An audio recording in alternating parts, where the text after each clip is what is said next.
រនត្រីអូនម៉ណែតដូចជា46,000ឬ47,000នាក់ណាហើយពេលកាលណាទូរទស្សន៍ផ្សាយគឺគេកាច់បញ្ចូលមកហ្នឹង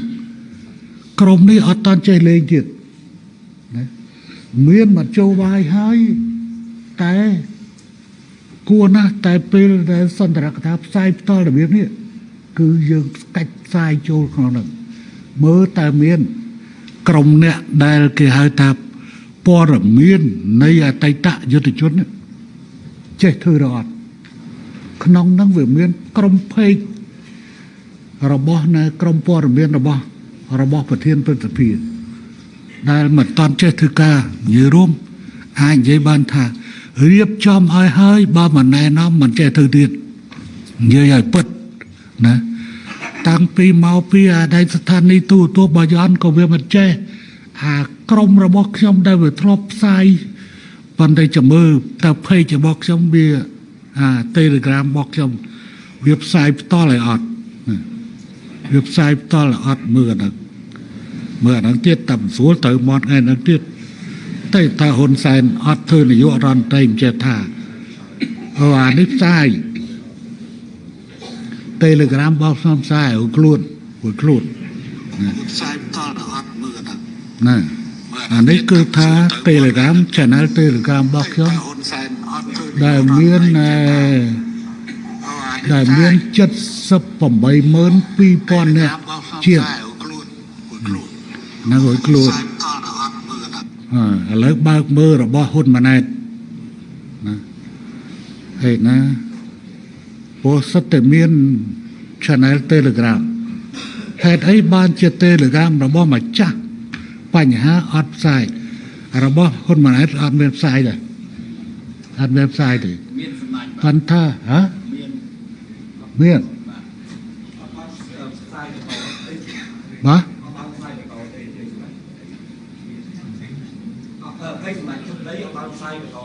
អត់មានផ្សាយបន្តទេអត់ទេអត់មានទេអានោះ Facebook ទេសម្ដេចចាប់ប្តីហ៊ុនម៉ាណែតនេះក្នុងផ្សាយសម្ដេចមានភាសាអត់ទេអាហ្នឹងមិនមែន Telegram ទេFacebook សម្ដេចបាទ Facebook ណាគេផ្សាយតាម Facebook ប៉ុន្តែ Telegram គួរតែត្រូវផ្សាយបើបានទៅជ្រុលផ្សាយហើយផ្សាយត្មងទៅផ្សាយត្មងទៅអញ្ចឹងទេគឺវាចម្លែកនេះអាម្ចាស់រឿងនេះហួយឲ្យមនុស្សមកកណោនេះចេះធ្វើមិនចេះធ្វើមើលអ្នកណាមួយកាច់បញ្ចូលមកបានទេចេះអត់បើមិនតន់ចេះរៀនបើគិតបើនេះមើលហើយមនុស្សមកកោកឯណាក្រុមអាដៃណែអតីតយុទ្ធជនចេញមុខបង្ហាញមកណាចេញមុខបង្ហាញអីក៏វាយ៉ាប់មកបាទកាច់បញ្ចូលហើយរត់ទៅក្រោយហ្នឹងអញ្ចឹងបានថាវាល្ងងរបៀបហ្នឹងហេតុអីបានអត់ព្រមកាច់បញ្ចូលមក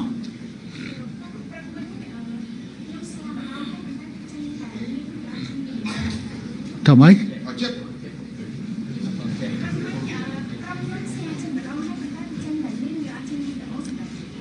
ហើយចុះយើងមកបច្ចេកទេសឲ្យមកកកោកមិនព្រមចេះធ្វើនៅលើ Facebook Live បាទនៅលើ Facebook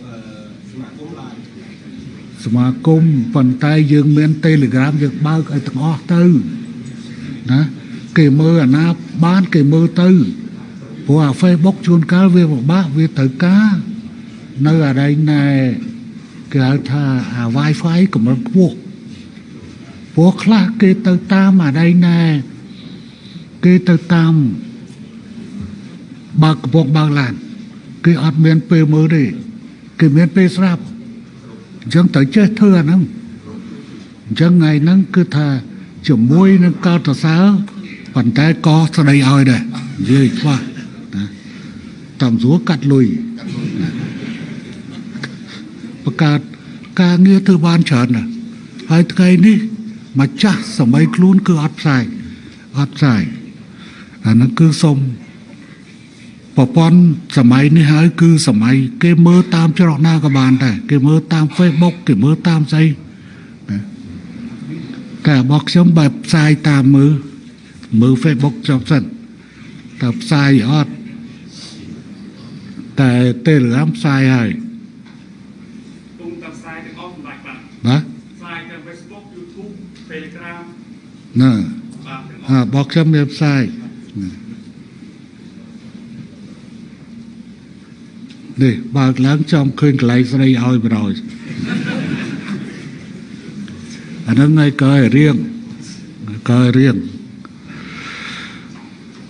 จังไงดิขยมสมไปเจาะจูนกลายปีเรื่องนกคือขยมสมเฉียบจูนทา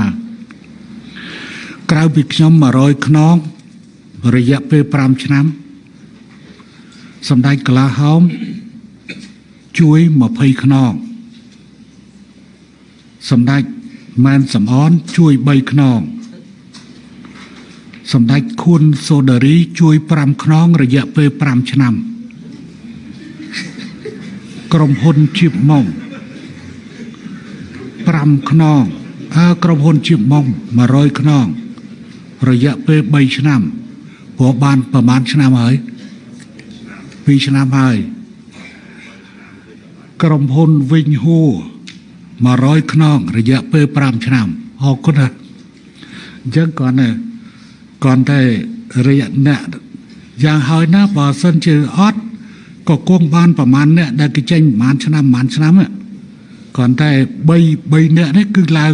บ้านใบหอยขนองมาชนามจังคือชนามหน้าก็จะชนามสร้างซองน่ะสร้างซองโบเบียนเนี่ยโจในวัดเชื่อปตเนี่ยโจในวัดชื่อตอบนองยามอวันดีนังเพยยีดอบขนองระยะเปปรามชนำอาดามเนตสวุนปรามขนองระยะเปปรามชน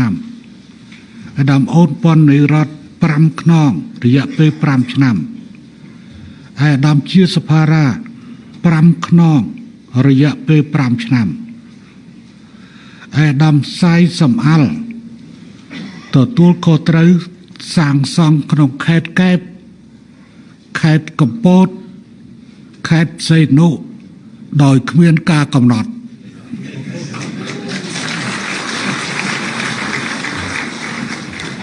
เอาแต่เมียนไตตะยุติชนในตีนุคือกอดสางซองมันตรำแต่แผงชนะไหมกอดสางซองระหดดอกอดชุบปีกาเงี้ยยืรุ่งอะไรตั้งแต่อายุหมานเชียงแสในสามทับชามตีดเติบโตต่อให้ดำห้องชุนร้อนใบขนองให้ดำกาตึดใบขนองให้ดำซกจันดาเศร้าพี่มวยขนองให้ดำซ้อสักข้าหมอพยขนองให้ดำชิวเก่งปรำขนองให้ดำซ้อเทศดอบขนองให้ดำวงพิเศษปรำขนองให้ดำหุ่นมันนี่ให้โลกจุดเตียว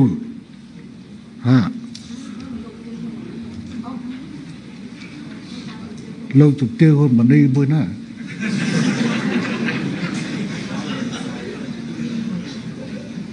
พอหุ่นมันนี่เมียนใสเมียนพอเรื่องดังอย่างไม่อะโกนฮะคนมันนี้ดิหัวคนมันนี้เวียนปัดเวียนใส่มวยพอมวยโกนซานชัวคนมันนี้ได้แต่ใส่อันนี้คนมันนี้พอหาด่าไอ้ดำเมื่อ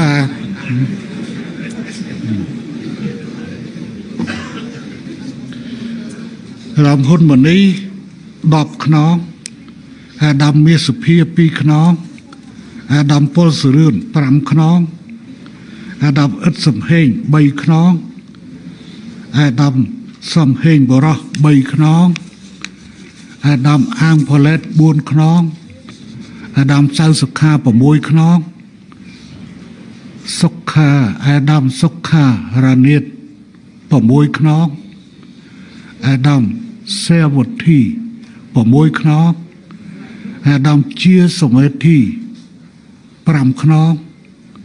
អាដាមសុកសុកេន2ខ្នងអាដាមចាយបរិន2ខ្នងអ្នកអង្គញាក៏អាដាមហេងសួរណាអាដាមតើអង្គញាអាដាមហេងសួរ4ខ្នងនឹងថែម1ខ្នង1ឆ្នាំនឹងមានន័យថាម៉េចមួយឆ្នាំមួយក្រងបាទមួយឆ្នាំ4ខ្នងអូដាក់ក្នុង1ឆ្នាំ4ខ្នងរយៈពេលប្រហែលឆ្នាំ5ឆ្នាំ5ឆ្នាំមួយខ្នង4ខ្នងរយៈពេល5ឆ្នាំគាត់ឲ្យស្រួលណាតកតក៏រឿងលុយកាក់ហើយគ្មានគណនេយ្យភាពអាដាមពេញពោធិនី4ខ្នងអាដាមអបារាជធានីភ្នំពេញកែណែខ្លួនខេត្តក្រុងហ្នឹងគាត់ជួយម្នាក់មួយខ្នងអូបាទ25ខ្នងចឹងណែបាទ25ខេត្តក្រុងមួយខេត្តគាត់ជួយមួយខ្នងអញ្ចឹងបានសក្តិថា25ខ្នង25ខ្នងបាទ25ខេត្តក្រុងអារាមខួនស្រី25ខ្នងតងយកទៅកសាងណាឲ្យយើងអត់ដឹងអាដាមប៉ោនបូន2ខ្នងអាដាមរតចនា2ខ្នងមេវិជាការអាវុធហត្ថខេត្តមណ្ឌលគិរី1ខ្នងមេវិជាការអាវុធហត្ថខេត្តកណ្ដាល2ខ្នងមេវិជាការអាវុធហត្ថខេត្តព្រៃវែង1ខ្នងមេវិជាការអាវុធហត្ថខេត្តកំពង់ឆ្នាំង1ខ្នងមេវិជាការអាវុធហត្ថខេត្តតាកែវ1ខ្នងមេវិជាការខេត្តតាកែវ1ខ្នងមេវិជាការអាវុធហត្ថខេត្តរតនគិរី1ខ្នងមេវិជាការអាវុធហត្ថខេត្តកញ្ចេះ1ខ្នងមេបញ្ជាការអាវុធហត្ថខេត្តកំពង់ចាម1ខ្នងមេវិជាការអាវុធហត្ថខេត្តកែប1ខ្នងមេបញ្ជាការអាវុធហត្ថខេត្តបរសេនុ2ខ្នងមេបញ្ជាការអាវុធហត្ថខេត្តកំពង់ធំ1ខ្នងអញ្ចឹងប្រហែលជាពេលវេលាខ្លីអ្នកចូលរួមនឹងបន្តពីនេះមកទៀតណានឹងបន្តនេះតទៅនេះទៅទៀតអាដាមឆាយរតិសែនចំនួន4ខ្នងអាដាមដេតទីណា4ខ្នងលោកជំទាវសោមកំសួរដាក់ឯដាមសោមកំសួរបណ្ដោយលោកជំទាវសោមកំសួរ2ខ្នងអាដាមអុករ៉ាប៊ុន2ខ្នងអាដាមថោទេថា4ខ្នងអាដាមកែវរតនៈ4ខ្នងអាដាមបិនត្រឆេង2ខ្នងលោកជំទាវភឿងសក្តា1ខ្នងលោកជំទាវអឹងកន្ថាថាវី1ខ្នងអាដាមជ្រុនថេរដ្ឋវត្ត2ខ្នងអាដាមជាវណ្ឌិត4ខ្នងអាដាមមង្សផន2ខ្នងអាដាមផារាមង្គល1ខ្នងអាដាមចៃសង្យុន1ខ្នងអាដាមសឹងសំណាង1ខ្នងអាដាមម៉ៅចន្ទរា1ខ្នងលោកជំទាវអានេះប្រាក់សុផននេះហីលោកជំទាវប្រាក់សុផនហីប្រាក់សុផនអាបាខែសៀមរាបអាដាមតើមានលោកជំទាវពីកាអានេះចេះឯងនេះចេះឯងស្គាល់មនុស្សបើគុំស្គាល់មនុស្សលោកជំទាវទៅបណ្ដោយ អាដាមប្រសភ័ណ្ឌពីខ្នងអាដាមអ៊ីវចម្រើនពីខ្នងអាដាមពេងពោសាពីខ្នងមណ្ឌលជំរុំសែនរីករាយមួយខ្នងហើយណាមណ្ឌលជំរុំសែនរីករាយមជ្ឈមណ្ឌលបពើនពុទ្ធហាមសម្ដេចហ៎បាទមជ្ឈមណ្ឌលបពើនពុទ្ធហាមក្នុងជុំសែនរីករាយអូអានោះគេសែនរីករាយបាទក្នុងជុំសែនរីករាយសម្ដេចបាទកន្លែងកំពង់ឆ្នាំងកន្លែងកំពង់ឆ្នាំងសម្ដេចណាហើយខ្ញុំសូមបញ្ជាក់ថាអ្នកដែលចង់545ខ្នងឥឡូវទៅយើងបាន545ខ្នងប៉ុន្តែអានឹងគ្រាន់តែ545ខ្នងគឺសម្រាប់ឆ្នាំនេះដល់ឆ្នាំក្រោយយើងមានការថយចុះណាប៉ុន្តែគឺអ្នកដែលកសាងយ៉ាងហោចណាស់តែខ្ញុំបញ្ជាក់មិញគឺថាអ្នកដែលចូល5ឆ្នាំហ្នឹងគឺទៅយ៉ាងហោចណាស់គឺលើស300ខ្នងបាទក្នុងមួយឆ្នាំហើយក៏សូមបញ្ជាក់ថាអ្នកដែលមកគាត់ថាគាត់តែមួយខ្នងមួយឆ្នាំទេគាត់ថា5ឆ្នាំ5ខ្នងបាទបាទមួយឆ្នាំពេលណាខ្នង5ខ្នងមួយឆ្នាំគាត់ថាគាត់ជួយមួយឆ្នាំសិនអូគាត់ជួយមួយខ្នងបាទ5ខ្នងឆ្នាំហ្នឹងអត់អីចាំយើងដាក់ផ្សាយតាមក្រោយហើយក៏បញ្ជាក់ថាអ្នកដែលចង់ចូលរួមតែមិនតាន់បានចូលរួមអ្នកទាំងនេះនៅទីនេះក្តីបាទបានខេតម្នាក់មួយខ្នងមួយខែមួយខ្នងខ្ញុំបាន5ខ្នងខ្ញុំ29អត់តែ25ទេបាទបាទខេត24ម្នាក់មួយខ្នង24ខ្នងហើយខ្ញុំ5ខ្នងវា29ខ្នងបើគេទៅសេមកគឺទៅសេមកមិនចឹង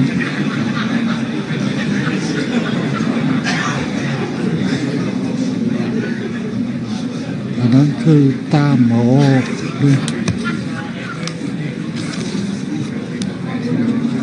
ណែអូនិយាយចេះអាបាល់ខេតមួយខ្នងម្នាក់អញ្ចឹងហ៎មួយខេតមួយខ្នង24ហើយហ្នឹងណែអាបាល់រាជធានីភ្នំពេញ5ខ្នងអញ្ចឹង29ខ្នងសរុបអស់ណែក៏សូមបញ្ជាក់ទៅកាន់សាធារណជននិងសម្រាប់ជនយើងអត់ធ្វើជាសត្រូវជាមួយនឹងលុយទេហើយកាន់តែមិនធ្វើសត្រូវជាមួយនឹងលុយសម្រាប់យកមកសាងសង់ផ្ទះអតីតយុទ្ធជនរបស់យើងចឹងអ្នកដែលចង់ជួយអាចជួយតាមក្រោយមកក៏បាន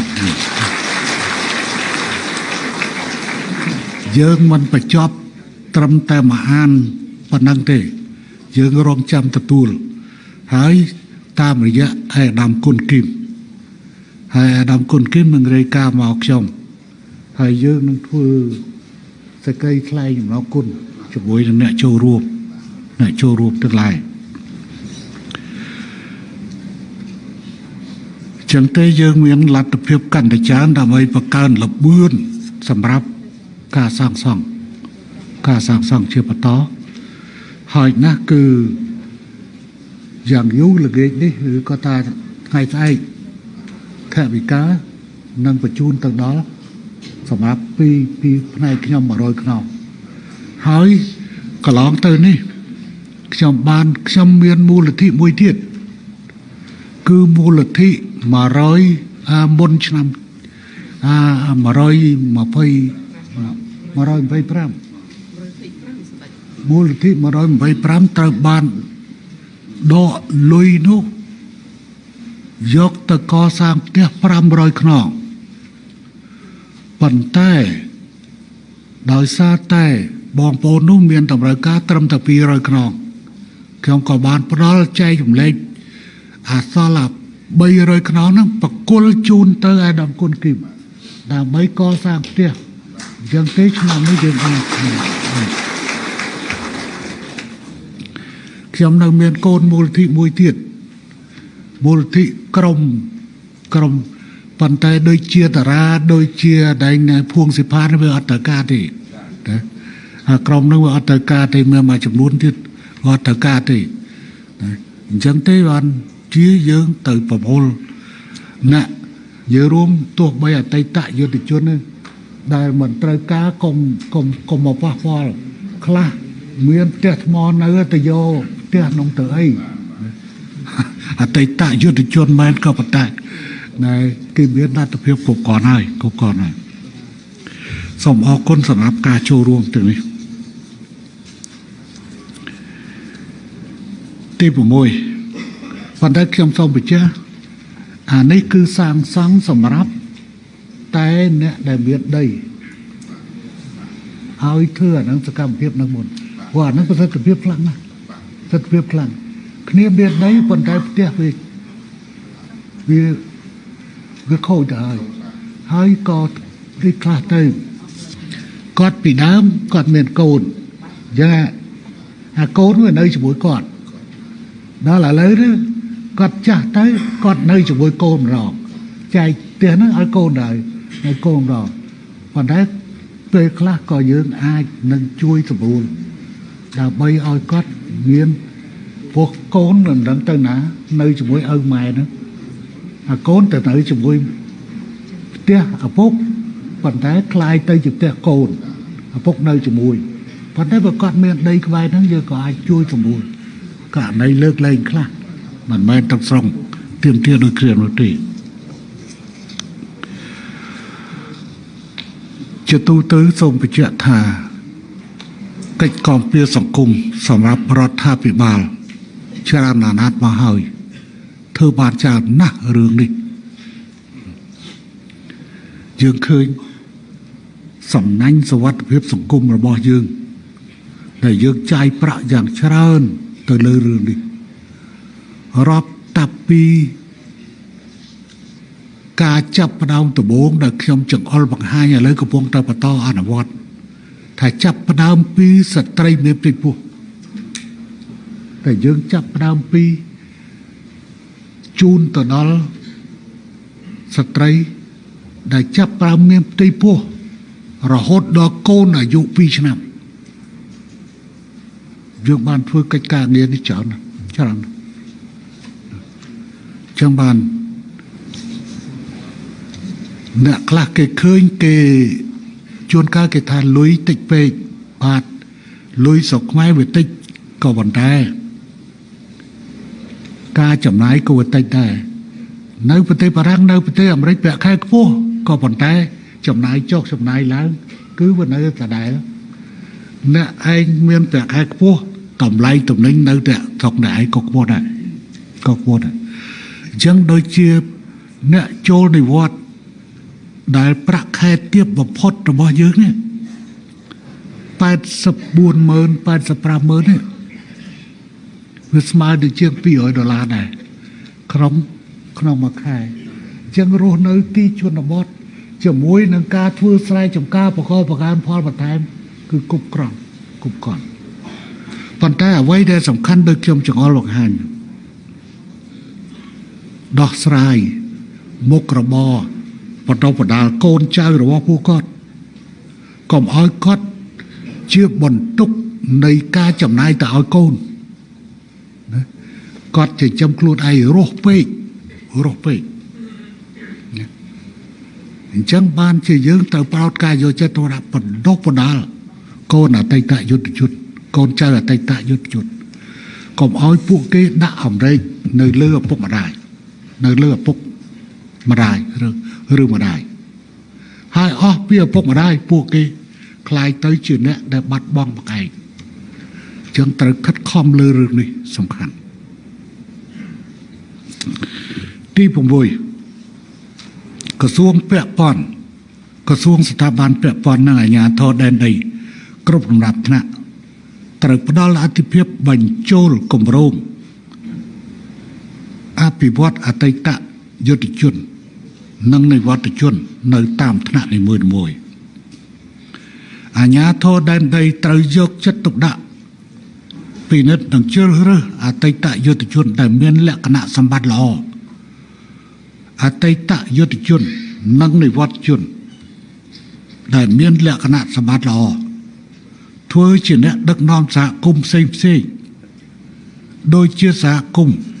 នេសាទសហគមន៍ប្រើប្រាស់ទឹកសហគមន៍ព្រៃឈើ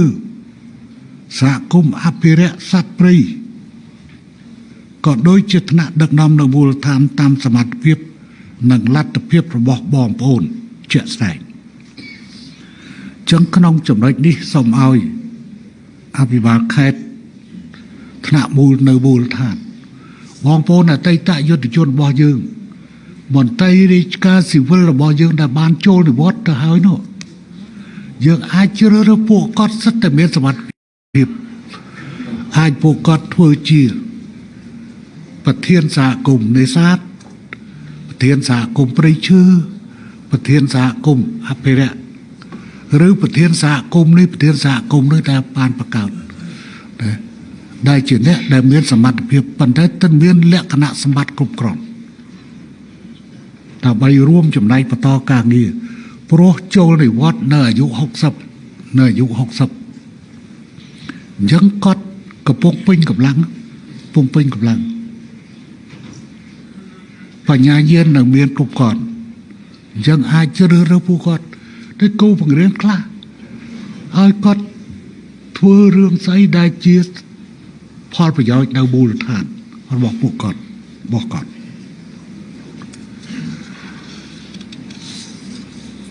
ទី7ក្រសួងស្ថាប័នពាក់ព័ន្ធអគ្គបញ្ជាការនិងមេបញ្ជាការគ្រប់លំដាប់ថ្នាក់នៃកងយោធពលខេមរៈភូមិន្ទអគ្គស្នងការនគរបាលជាតិនិងអង្គភាពនគរបាលជាតិគ្រប់លំដាប់ថ្នាក់និងបណ្ដាអង្គភាពជួរជើងនៅគ្រប់តំបន់ត្រូវសហការជាមួយសមាគមអតីតយុទ្ធជននិងនិវត្តជនកម្ពុជានៅក្បែរតំបន់ជួរជើងរបស់ខ្លួនឲ្យបានជិតស្និទ្ធបំផុត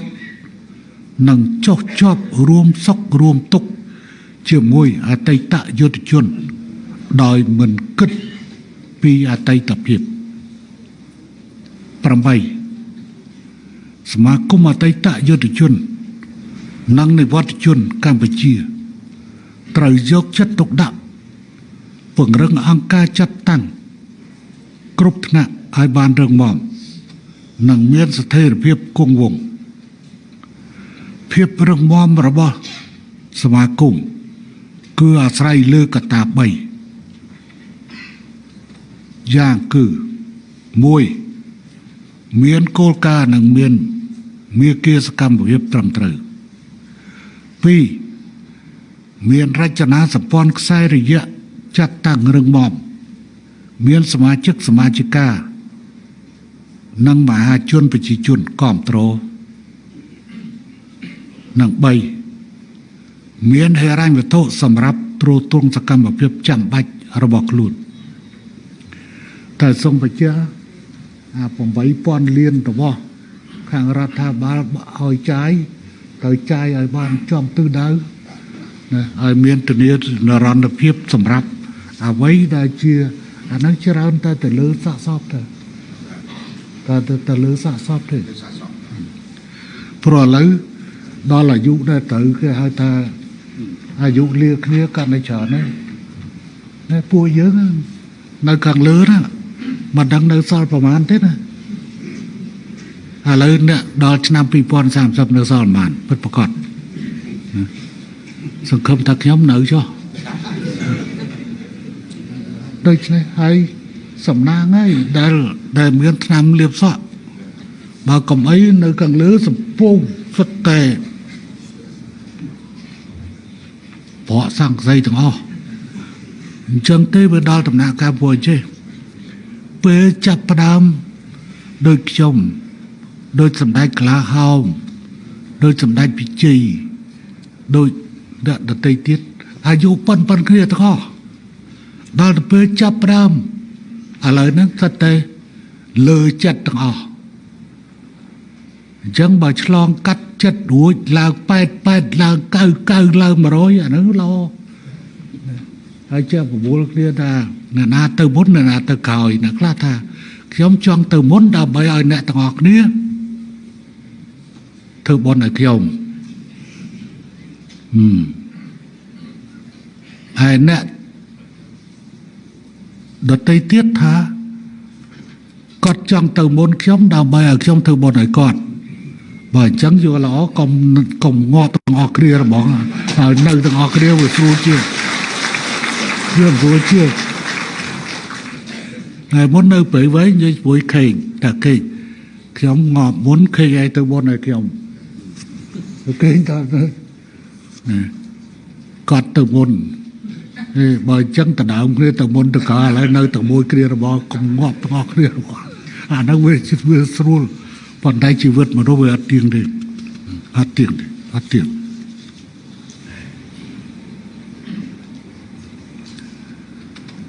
ទី9គណៈកម្មការសមាគមអតីតយុទ្ធជននិងនិវត្តជនកម្ពុជាគ្រប់ថ្នាក់ត្រូវគោរពនិងអនុវត្តតាមលក្ខន្តិកៈសេចក្តីសម្រេចចិត្តមហាសន្និបាតសមាគមអតីតយុទ្ធជននិងនិវត្តជនកម្ពុជាអនុវត្តរបបធ្វើការតាមគោលការណ៍ប្រជាធិបតេយ្យប្រមូលផ្ដុំសមូហភាពដឹកនាំបុគ្គលទទួលខុសត្រូវក្នុងន័យនេះគណៈកម្មការគ្រប់ថ្នាក់ត្រូវអនុវត្តរបបសន្និបាតនិងរបបប្រជុំឲ្យបានទៀងទាត់តាមការកំណត់ហើយថ្នាក់ដឹកនាំគណៈកម្មការសមាគមអតីតយុទ្ធជននិងនិវត្តជនកម្ពុជាគ្រប់ថ្នាក់ត្រូវទទួលខុសត្រូវអនុវត្តនៅភារកិច្ចដែលបានប្រកល់ជូនឲ្យមានប្រសិទ្ធភាពខ្ពស់ទី10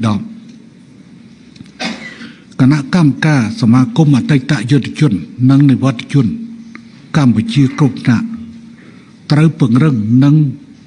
ពង្រីកសាមគ្គីភាពឯកភាពទីក្នុងជួរគណៈកម្មការចាប់តាំងពីថ្នាក់លើរហូតដល់ថ្នាក់ក្រោមជាមួយសមាជិកអតីតយុទ្ធជននិងនិវត្តជនកម្ពុជាទាំងអស់ដើម្បីជាឧត្តមប្រយោជន៍ដល់អតីតយុទ្ធជននិងនិវត្តជនទី11ក្រសួងសង្គមគិច្ចអតីតយុទ្ធជននិងយុវនីតិសម្បទាត្រូវបន្តជួយគាំទ្រនិងសហការល្អជាមួយសមាគមអតីតយុទ្ធជននិងនិវត្តជនកម្ពុជាគ្រប់ថ្នាក់ដោយជួយសម្រួលនិរន្តរភាពសម្រាប់កិច្ចដំណើរការរបស់សមាគមអតីតយុទ្ធជននិងនិវត្តជនកម្ពុជាខ្ញុំគិតថាការដែលក្រសួងសង្គមគិច្ចអតីតយុទ្ធជននិងយុវនីតិសម្បទាជួយអភិវឌ្ឍសមាគមអតីតយុទ្ធជននិងនិវត្តជនកម្ពុជាគឺមានន័យថាក្រសួងបានសម្រេចភារកិច្ចលើវិស័យអតីតយុទ្ធជននិងការងារនិវត្តជនផងដែរការនេះគឺជារូបភាពនៃការបង្កលក្ខណៈឲ្យមានការចូលរួមដោយផ្ទាល់របស់អតីតយុទ្ធជននិងនិវត្តជនក៏ដូចជាការបង្កើតភាពជាដៃគូជាមួយអតីតយុទ្ធជននិងនិវត្តជនស្របតាមយុទ្ធសាស្ត្រភាពជាដៃគូដែលជាកត្តាសំខាន់នៅក្នុងអភិបាលកិច្ចល្អអាដាមជាសមាធិគួរតែអរគុណសមាគមនឹងទៅ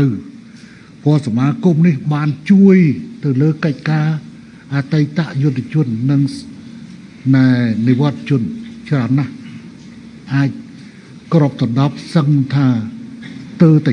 70% នៃការងាររបស់ខ្លួនហើយខ្លួននៅសល់តែបើកប្រាក់ខែទេហើយក្រៅពីនោះគឺថាសមាគមនេះចង់ប៉ាវស្ទើរទាំងអស់ហើយមិនតូចទេ12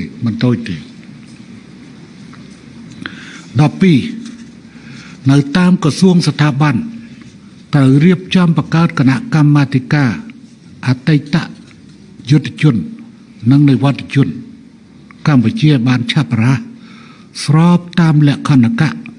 និងគោលការណ៍ណែនាំរបស់សមាគមអតីតយុទ្ធជន និងនិវត្តជនកម្ពុជានេះជាចំណុចថ្មីនៃស្ថាប័នរបស់រដ្ឋដែលត្រូវរៀបចំពីមុននេះមានតែក្រសួងការពារជាតិនិងក្រសួងមហាផ្ទៃទេដែលរៀបចំប៉ុន្តែឥឡូវនេះបានចូលទៅដល់ក្រសួងស៊ីវិលហើយត្រូវរៀបចំហើយខ្ញុំគិតថាវាក៏ត្រូវរៀបចំនៅក្នុងផ្នែកដទៃទៀតដែលសង្ឃឹមថាផ្នែកស្ថាប័នដែលមិនមែនជាស្ថាប័នចំណុះរដ្ឋាភិបាលដូចជាអង្គការនីតិប្រតិបត្តិនីតិបញ្ញត្តិរួមនឹងផ្នែក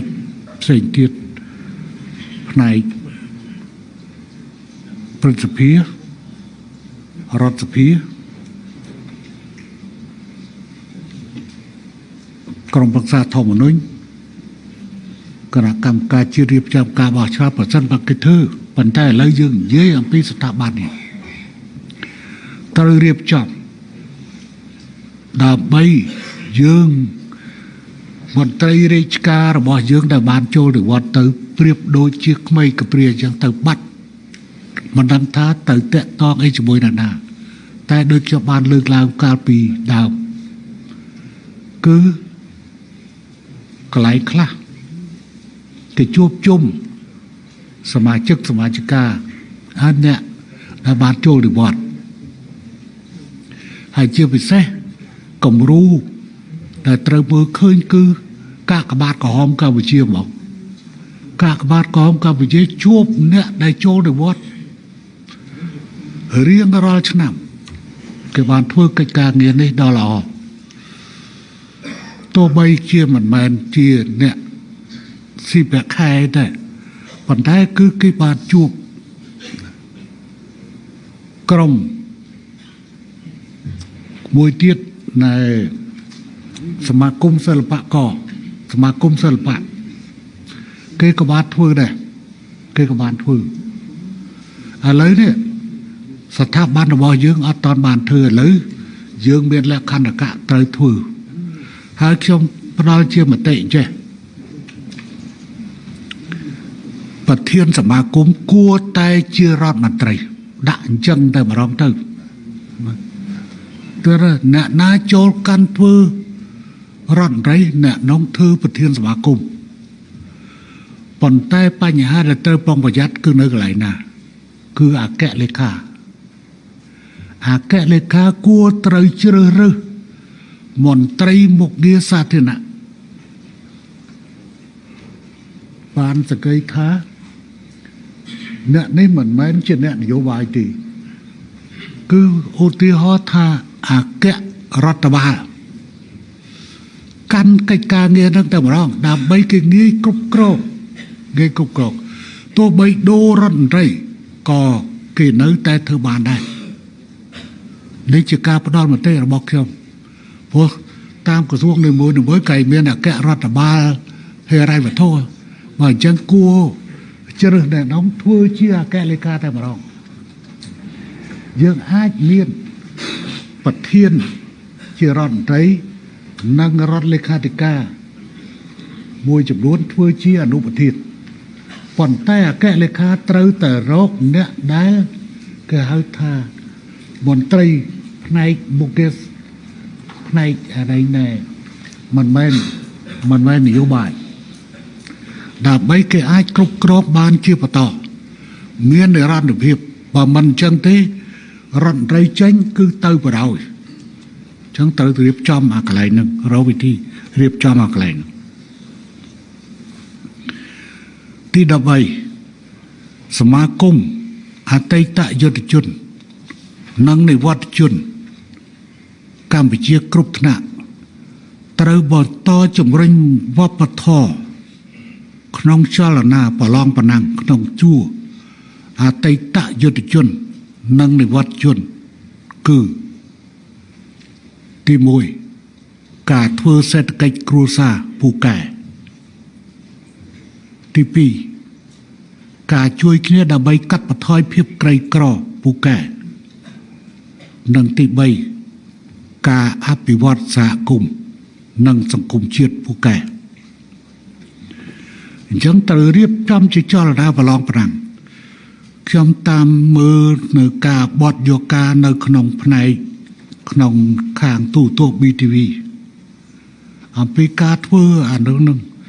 cho tới thư sầm phía ca chuôn ca dương cả lại khá vì mình ai đôi kia thì nè để prăng cứ tha kê miền trên châm sắt kê miền đam kê miền chơi kê miền là hồng kê miền nào kê miền tây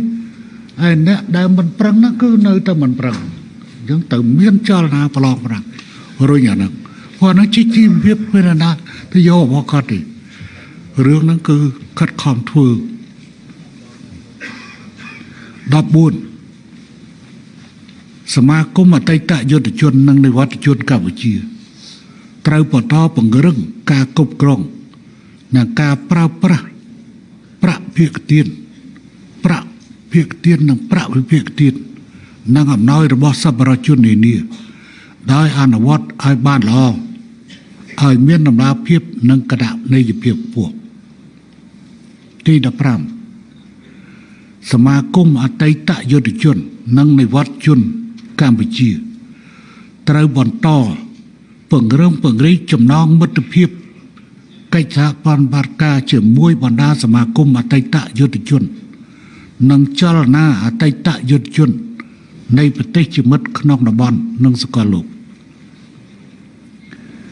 นี่เชียดับพรำจงดในการแนะนำแต่ใบเชี่ยรวยมาเฮยนี่เฮยจ้องกู้แต่เลือได้ปัญหาเตะตองจมวยนังกาเธอประเทียนเนี่ยนะtrong cái vùng đồi xa lệ khăn ở cả nét thực văn này còn loạt chân đái lấy trong tụi tua vô cái phân thế trong sông ơi cả dốc tam này đây là luôn bài vòng chlat vào nèกระทรวงการคลังนี้สนาลวงไม้ทวยเชียประเทียนเกติยุกรมปรักษาเชียกัมพูชีดาวใบสตรีดอนลวงไม้หมอจัดตั้งชมเชียในยุรันใจเอาเธอเชียอนุประเทียนเกติยุยังตีจงพดลูกพระปริจิเตียนแต่งตั้งอนุประเทศเกิดยศจอมเนี่ยได้เมียนอำนาจกัมพูชนกาสำหรับจังเทบ้านเชี่ยเรื่องราวต่างหลาย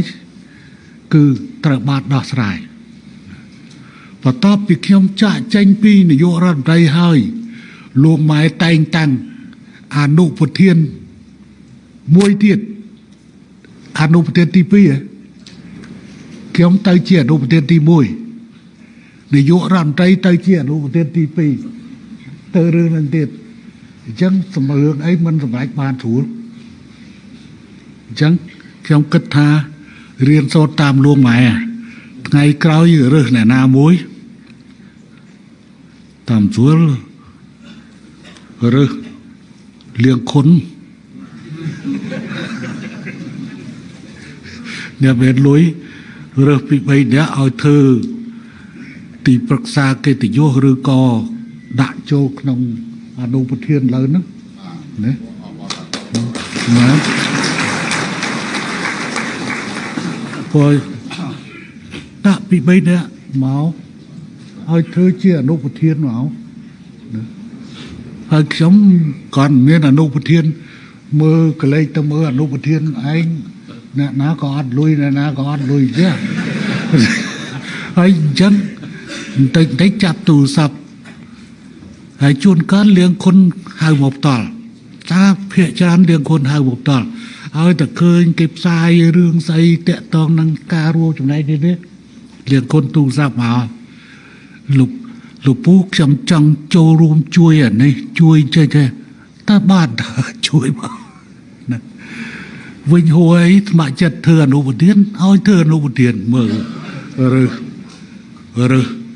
nè ông nhà mới chừng luôn đây ដែលស្ម័គ្រចិត្តចូលរួមជួយធ្វើអនុប្រធានមើល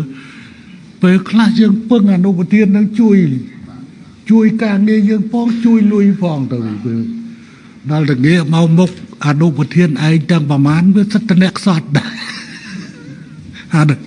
ហើយត្រូវទទួលខុសត្រូវការងារច្រើនអានឹងគឺអានេះជាវប្បធម៌ចែកម្លែកអាហ្នឹងគឺខ្ញុំរៀនសូត្រពីលោកម៉ែព្រោះលោកម៉ែដឹងថានាយករដ្ឋមន្ត្រីគឺអ្នកកាន់អំណាចអញ្ចឹងលោកម៉ែលោកព្រះអង្គជាប្រធានកិត្តិយសដល់ព្រះអង្គតែងតាំងបន្តតែងតាំងនាយករដ្ឋមន្ត្រីធ្វើអនុប្រធានកិត្តិយសបណ្ដោយអញ្ចឹងដឹកនាំប្រជុំរាល់ឆ្នាំដល់ខ្ញុំជប់ធ្វើនាយករដ្ឋមន្ត្រីលោកម៉ែតែងតាំងមួយទៀតគឺនាយករដ្ឋមន្ត្រីបច្ចុប្បន្នធ្វើអនុប្រធានមួយទៀតអនុប្រធានមួយទៀតអញ្ចឹងខ្ញុំគិតរៀនសូត្រយ៉ាងតាមប៉ុន្តែរៀនសូត្រនេះผมទាញយកអ្នកដែលមានលុយលុយជាអំណាចមួយតិចទៅថាលុយមិនមែនជាអំណាចអត់មានលុយធ្វើអីអត់កើតទេនិយាយឲ្យច្បាស់សមាគមនេះអត់មានលុយអត់ដើរទេប្រាប់ហើយមិនមែនប្រមូលបានផ្ទះ545ខ្នងហើយណាស់គឺនិរន្តរភាព300ខ្នងក្នុងមួយឆ្នាំរយៈពេល5ឆ្នាំដល់ពេលដែលអតីតយុទ្ធជនរបស់យើងថ្ងៃនេះទៅយើងក៏ដោះស្រាយបានដែរហើយសម្រាប់យុទ្ធជនដែលកំពុងស្ថិតនៅសមរភូមិហើយដែលជាយុទ្ធជនពលីសមរភូមិកន្លងទៅគឺត្រូវបានណែប្រពន្ធនាយករដ្ឋមន្ត្រីទទួលបន្ទុកដោះស្រាយអាហ្នឹងយើងទុកចំណែកហ្នឹងគឺខាងប្រពន្ធរបស់នាយករដ្ឋមន្ត្រីដោះស្រាយគឺមានថវិកាសម្រាប់ដោះស្រាយអានោះដើម្បីកុំឲ្យវាលោកឡំគ្នាទុកអានោះគឺឲ្យប្រពន្ធនាយករដ្ឋមន្ត្រីជាអ្នកដោះស្រាយអាហ្នឹងគឺមានថវិកាហើយតាមដឹងអំពីរឿងនេះឆ្លៀតក្នុងឱកាសដ៏មហាបវរប្រសើរនេះទូលព្រះបង្គំសូមព្រះបរមរាជានុញ្ញាតសម្ដែងនៅកតញ្ញូតាធម៌និងអំណរព្រះគុណដ៏ជ្រាលជ្រៅបំផុតថ្វាយព្រះករុណាព្រះបាទសម្ដេចព្រះបរមនាថនរោត្តមសីហមុនីព្រះមហាក្សត្រនៃព្រះរាជាណាចក្រកម្ពុជានិងសម្ដេចព្រះមហាក្សត្រីនរោត្តមមុនីនាថសីហនុព្រះវររាជមាតាជាតិខ្មែរក្នុងសេរីភាពសេចក្តីថ្លៃថ្នូរនិងសុភមង្គលដែលព្រះអង្គទាំងទ្វេទ្រង់តែងតែយកប្រតិទុកដាក់ចំពោះប្រជារាស្ត្ររបស់ព្រះអង្គជាពិសេសតែងផ្ដល់ការឧបត្ថម្ភគាំទ្រចំពោះអតីតយុទ្ធជននៃវត្តជនគ្រួសារពេលីពីការប្រកបដោយប្រតិព្រមវិហារធម៌ដ៏ពងពោះបំផុតជាមួយនេះខ្ញុំក៏សូមថ្លែងអំណរគុណយ៉ាងជ្រាលជ្រៅចំពោះសម្ដេចឯកឧត្តមលោកជំទាវលោកអង្គញាអ្នកអង្គញាលោកស្រីនិងសប្បុរសជនដែលបានជួយឧបត្ថម្ភគាំទ្រទាំងស្មារតីនិងសម្ភារៈថវិកាក្នុងការរៀបចំមហាសន្និបាតសមាគមរបស់យើងនៅថ្ងៃនេះហើយខ្ញុំក៏សូមបញ្ជាក់ដែរថាគ្រោងដើមរបស់យើងគឺត្រូវចំណាយធំរហូតដល់រៀបចំទំហំធំរហូតដល់3500នាក់ឯណោះប៉ុន្តែដោយសារយើងបំព្រួញឡើងវិញយើងបានប្រើប្រាស់ថវិកានៃចំណូលនេះមិនអស់ទេអញ្ចឹងបានយើងចែកចម្លែកថវិកានេះរៀបចំទៅលើការបោះជាមេដាយស្អីនេះហើយនៅសល់ថវិកាមួយចំនួនបកលឲ្យគុណគីបដែលរៀបចំចុះជួបជាមួយនឹងអតីតយុទ្ធជនរបស់យើងចឹងទេគឺมันមានតម្លាភាពទៅលើការចំណាយនៃការចូលរួមរយៈពេលកន្លងទៅដែលខ្ញុំសូមយកឱកាសនេះអរគុណ ជាមួយនឹងការចូលរួមសម្រាប់ការរៀបចំមហាសន្និបាតនេះមុននឹងបញ្ចប់ខ្ញុំសូមពៀវនាវដល់ក្រសួងស្ថាប័នអាជ្ញាធរគ្រប់រដ្ឋាភិបាលវិស័យឯកជនដៃគូអភិវឌ្ឍនិងអង្គការអន្តរជាតិចូលរួមជាមួយសមាគមអតីតយុទ្ធជននិងនិវត្តជនតាមរយៈការបង្កើនកិច្ចសហប្រតិបត្តិការនិងការជួយឧបត្ថម្ភគាំទ្រចំពោះអតីតយុទ្ធជននិងនិវត្តជននៅកម្ពុជាក្នុងន័យនេះគម្រោងផ្ដល់ជំនួយដល់កម្ពុជាគួរតែគិតបញ្ចូលការអភិវឌ្ឍវិស័យអតីតយុទ្ធជននិងនិវត្តជន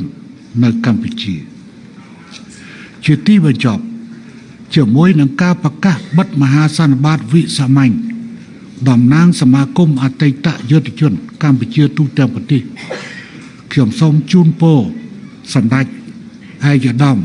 លោកជំទាវលោកអុកញ៉ាអ្នកអុកញ៉ាលោកស្រីសមាជិកនៃអង្គមហាសន្និបាតសូមមានសុខភាពល្អបរិបូរណ៍សុភមង្គលក្នុងគ្រួសារនិងសម្រេចបានជោគជ័យលើគ្រប់ភារកិច្ចការងារនិងសូមប្រកបដោយពរនិងពុទ្ធពរនិងពរទាំង5ប្រការគឺអាយុវណ្ណៈសុខៈពលៈនិងបដិភេណៈកុំបីគ្រឿងឡើយនិងសូមប្រកបដោយ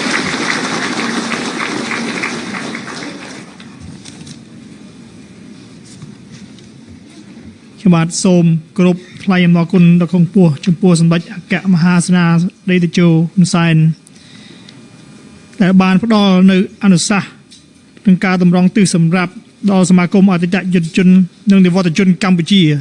និងស្ថាប័នពាក់ព័ន្ធដើម្បីយកទៅអនុវត្តបន្តជាកម្មវិធីបន្ទាប់ខ្ញុំបាទសូមក្រុមអញ្ជើញអាយដាមគុនគីមអគ្គលេខាធិការសមាគមដើម្បីអញ្ជើញអាននៃសេចក្តីសម្រេចបកគលភារកិច្ចបន្ថែមជូនអនុប្រធាននិងសមាជិកគណៈកម្មការកណ្ដាលសកសូមអញ្ជើញ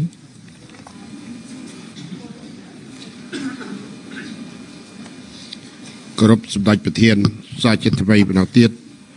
គេបាទសូមអាននៅសេចក្តីសម្រេចស្តីពីការ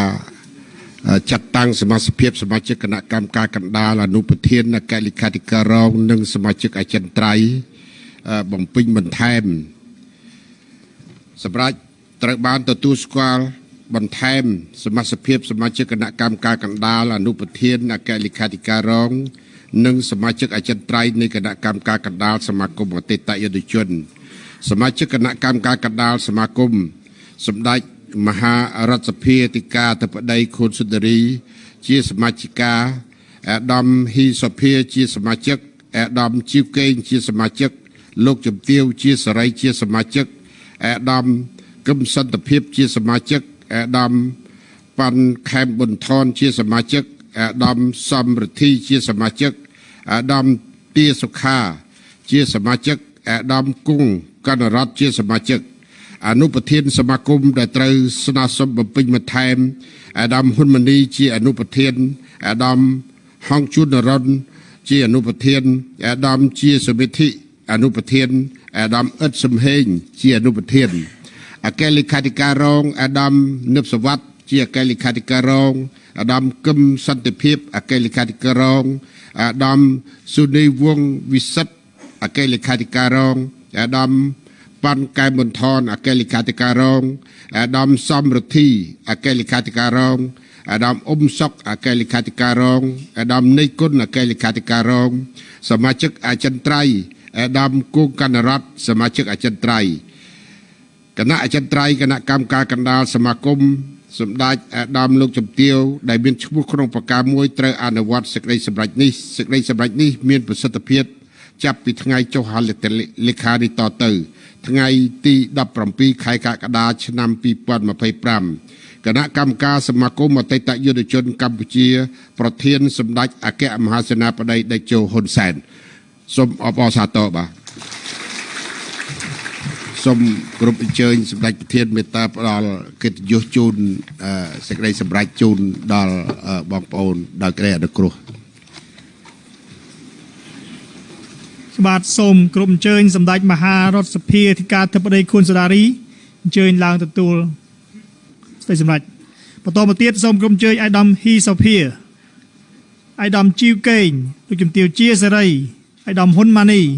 អាយដាមហងជួនណារងអាយដាមជាសមិទ្ធីអាយដាមអ៊ិតសំហេងអាយដាមនឹមសវ័តអាយដាមកឹមសន្តិភាពអាយដាមសូនីវងវិសិទ្ធអាយដាមសំរិទ្ធីអាយដាមអ៊ុំសុកអាយដាមនៃគុណអាយដាមគង់កណ្ណរត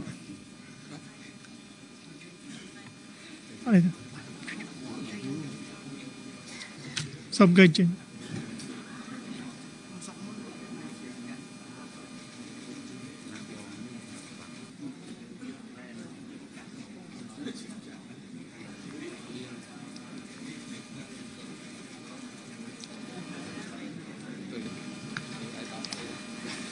ជាកម្មវិធីបន្ទាប់ក៏សូមអញ្ជើញអ្នកសប្បុរសជនដើម្បីទទួលនៅបានថ្លៃអំណរគុណមានអ្នកអង្គការវិញហួរលោកអ្នកអង្គការលៀងខុនអង្គការគិតចិនគិតលីច័ន្ទផាណាតំណាងអ្នកអង្គការគិតម៉េងអ្នកអង្គការម៉ោងវ៉ាន់ឌីនិងលោកជំទាវអាយដាមនូស៊ីថា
សូមអង្គមហាសន្និបាតអញ្ជើញសម្រួលអរិយាប័ត្របាទ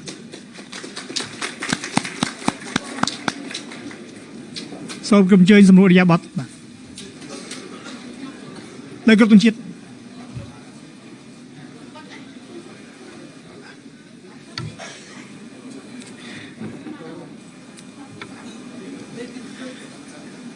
សូមក្រុមអញ្ជើញសម្ដេចតេជោនិងគណៈទឹកដីអញ្ជើញទៅកាន់សាលកាំងមាសដើម្បីចុះហត្ថលេខាបន្តបាទសូមអញ្ជើញបាទដល់ឡែកសមាជិកអង្គពិធីសូមអញ្ជើញទៅជាន់ផ្ទាល់ដីដើម្បីថតរូបភាពជុំគ្នាបាទនៅខាង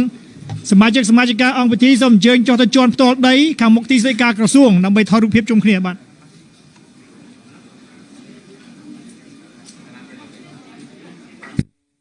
និកជន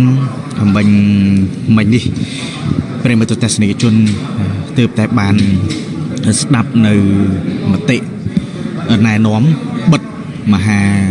សន្និបាតវិសាមញ្ញតំណាងទូទាំងប្រទេសរបស់សមាគមអតីត